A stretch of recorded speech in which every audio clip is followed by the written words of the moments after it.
The user onboarding is a crucial moment in the customer journey because it's when new users decide whether they'll become lifelong customers or quickly leave your product forever. Unfortunately, for most product-led SaaS products, most new users end up leaving. 40 to 60% of users sign up once and leave forever. Hi, my name is Ramli John from the Product-Led Institute, and today I'm going to be talking about the ABCs of high-converting user onboarding experiences. To build a high-converting onboarding experience, one useful concept is the progress-making forces from the Jobs to be Done framework. Now, according to this framework, there are 4 main forces that influences users as they go from the current situation to a new behavior. There are 2 forces that direct new users to adopt a new behavior. That's the portion of the current situation, whether it's painful for them, or the pull of the new solution, whether it's innovative or something new. And there are also 2 forces that block change. This is the habit of the present and the anxiety of the new solution. After putting all of this together and doing several onboarding teardowns of full story, deputy, userless, and more, let me share with you the ABCs of high converting user onboarding experiences. The first thing we need to do is amplify the need, whether that's the pain of the current situation or unique selling point of your product. People make the mistake that as soon as a new user signs up for your product, they're fully bought in. So they make user jump through hoops and stop communicating the value of the product. The reality is most new users are still skeptical. With that in mind, the best user onboarding experience I've reviewed reiterates the value of the product and amplifies the reason why new users sign up for your product in the first place. An example of this is Wave, a financial software for entrepreneurs. What they do is they do something brilliantly during the user onboarding. For example, during the sign-up flow, they remind users that Wave is designed to get you paid 3 times faster with over 24 billion in invoices sent each year. The copy here highlights the customer jobs of Wave, which is to get paid 3 times faster. Wave also provides another form of social proof by stating that their customers send over $24 billion in invoices each year. Often I only see social proof on the homepage, landing page, or pricing page.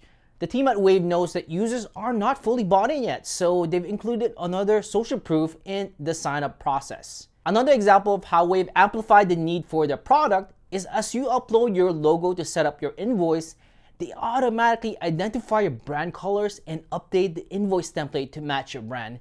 It's like magic. It's a brilliant way to show users what they really want here, which is a professional and beautiful invoice without all the pain and hustle. I got a chance to talk to Vivek, the director of growth at Wave, and he provides some insights as to the effectiveness of this visualization. So this is a piece that we validated by actually talking to a whole bunch of customers during our deep dive and customer discovery, providing this visual assurance. When they actually see it happen, wow, this is great. It's beautiful. Also, it's very professional. That gives them a lot of confidence that this is a good product, first of all, something that I can trust. For your product's user onboarding, think about ways you can amplify the need of new users in the copy or the visuals, just like what Wave did. Second, you need to break the objection. Knowing that new users are still skeptical, another mark of high converting user onboarding experience is anticipating and addressing objections of users before they come up. A perfect example of this is Userless, a customer messaging platform for SaaS. On the pricing page, one question a prospective user might ask is,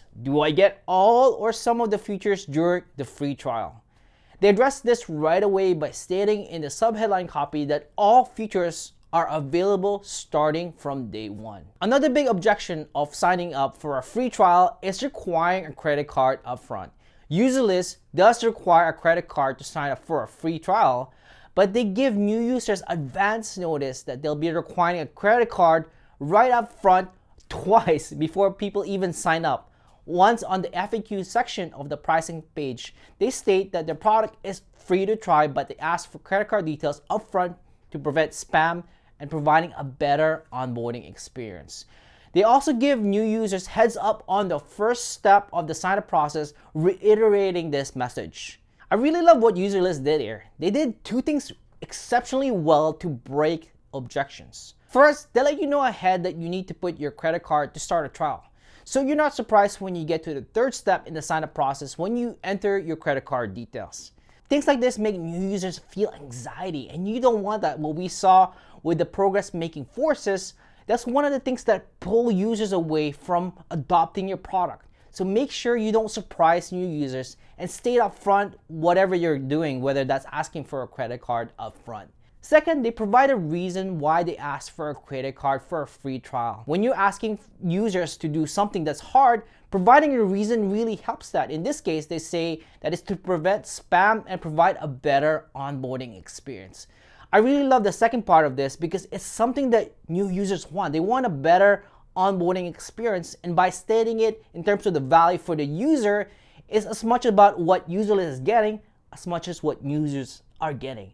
It makes it easier to swallow this bitter pill. Now, for your onboarding experience, think about how you can anticipate and break objections and anxieties new users might have in the headline or even during the sign-up process. A great source of objections that new users might have would be in your support tickets. Are there questions or requests that keep coming up over and over again? You can address that earlier in the sign-up process or even in the onboarding flow. Third, high-converting user onboarding experiences, commit the change. As soon as new users get to the first aha moment or pay their first invoice, your job is not done. With user onboarding, your primary goal is to get users to break the old habits and fall in love with your product so much that they can't imagine their life without it. You have to help users commit new habits. In Malcolm Gladwell's book, The Tipping Point, Gladwell defines this as the tipping point. It's when an idea or product stays in the mind of the consumer and influences their future behavior. In Silicon Valley startups, this moment is often called the magic number. For Facebook, adding one friend is not enough. The growth team found that getting new users to add 7 friends in the first 10 days increased the likelihood of that user becoming a long-term active user. Now, Slack found a similar magic number in an interview with First Round Review. Here's what Stuart Butterfield, Slack's co-founder, described it as. Based on our experiences of which companies stuck with us and which didn't, we decided that any team that has exchanged 2,000 messages, 93% of those customers are still using Slack today. It's not enough to just send one message to a colleague with Slack. Butterfield and the Slack team found that the tipping point is when a Slack group collective has sent 2,000 messages. Now, Twitter has also something similar. Josh Ellman, who worked growth at Twitter and is now partner at Greylock Partners, has said, if Twitter couldn't get a person to follow 30 other people, that person was very unlikely to ever come back. For Full Story, one of the things they encourage new users is to invite the rest of their team. They communicate this in terms of what users truly want, to share insights with the rest of their team so they can improve their product. For your onboarding, identify product engagement metrics that indicate users have made a deeper level of commitment to your product. Andrew Chan, general partner at Andreessen Horowitz, wrote a guide on how to figure out your product's tipping point, and I've added that link in the description. Attracting first-time users might be easy, but retaining them for the long term is a whole other story. By applying the progress-making forces of the Jobs to Done framework in your user onboarding, you should amplify the need, break the objection, and commit the change. These are the ABCs of high-converting user onboarding experiences that wow new users and turn them into lifelong customers. If you enjoyed this video, make sure to subscribe to our YouTube channel, Product-Led Institute, to get more videos like this. And make sure to tell your friends about this and share it with your colleagues. Well, that's it for now. This is Ramli John from the Product-Led Institute. Until the next one, see ya.